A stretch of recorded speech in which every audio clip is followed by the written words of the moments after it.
So let's unpack a really fascinating mystical text that poses this profound puzzle about the very fabric of reality.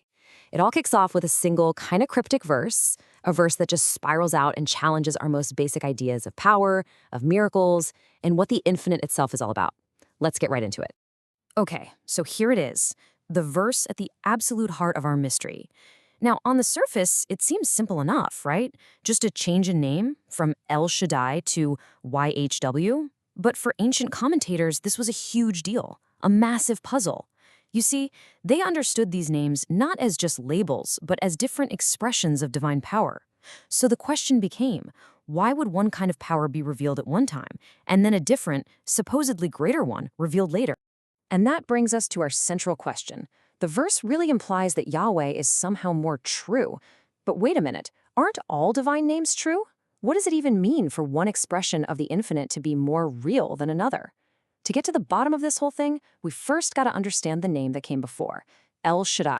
All right, so let's start peeling back the first layer of this onion. The name El Shaddai was first heard way back at the dawn of creation itself. And, its most basic meaning is all about setting boundaries. According to this really ancient teaching, as the universe was just expanding and expanding, a voice declared die, which is pronounced die, and it literally means enough.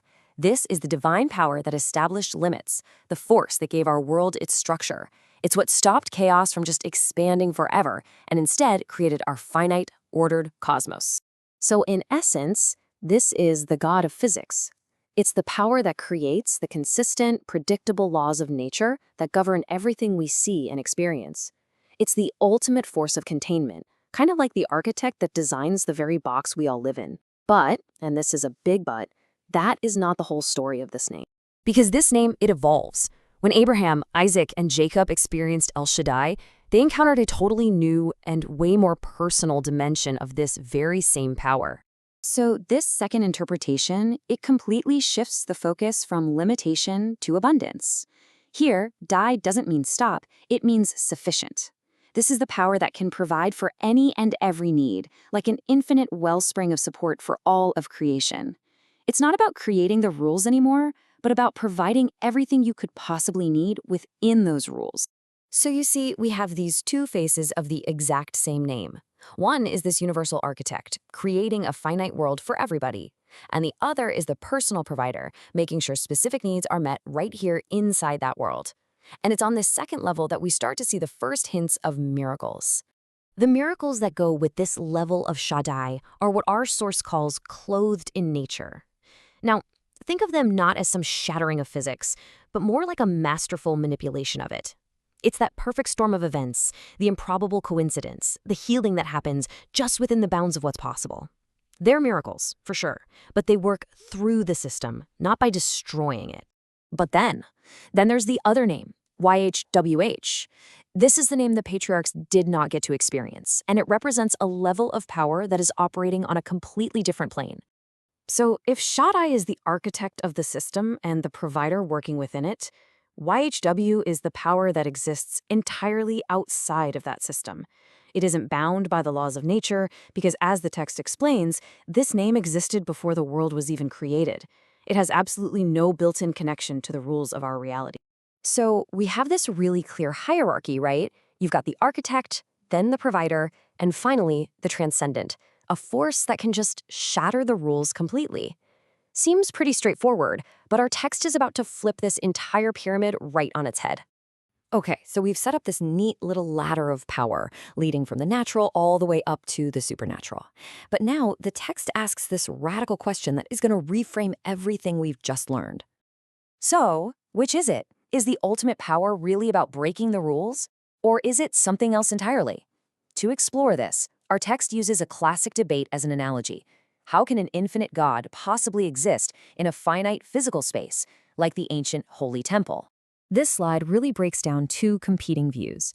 On one side, you have the philosopher Maimonides. He argued that the physical world is just a tool for the divine, kind of like a hand that an intellect uses to write. The mind isn't literally in the hand, right? But on the other side, the mystic Nachmanides argued something way more radical, that the infinite can actually dwell within the finite, like an intellect inside the brain. For him, the physical isn't just a tool, it's a true home. And our text, it agrees with him. And here it is, the mind-bending conclusion of our text. The ultimate expression of infinite power isn't smashing the finite world to pieces. No, it's the ability to pour the entire unbound ocean of infinity into the tiny cup of existence without the cup breaking. It's the infinite fully present inside of limitation. That is true power. So, with this new understanding, we can finally put all the pieces of our puzzle back together. The relationship between Shaddai and YHWH, it's not a simple ladder from lower to higher. It's actually much, much more profound. So, here's the final synthesis.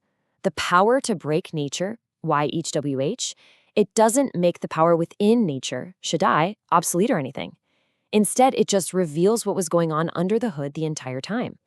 Those so-called natural miracles, they were always expressions of transcendent power, just hidden or clothed in nature. The highest power wasn't separate. It was secretly animating the whole system from within.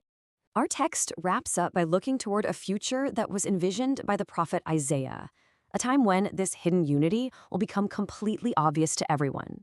The veil will be lifted, and all of physical reality, what he calls all flesh, will be seen for what it truly is, a vessel just radiating the infinite light that was dwelling inside of it all along. So that leaves us with this final thought.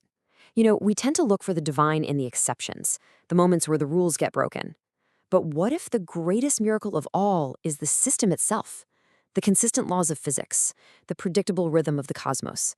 What if these aren't limitations on the infinite, but are actually the ultimate expression of its power to dwell, perfectly and completely, right in the very heart of our reality?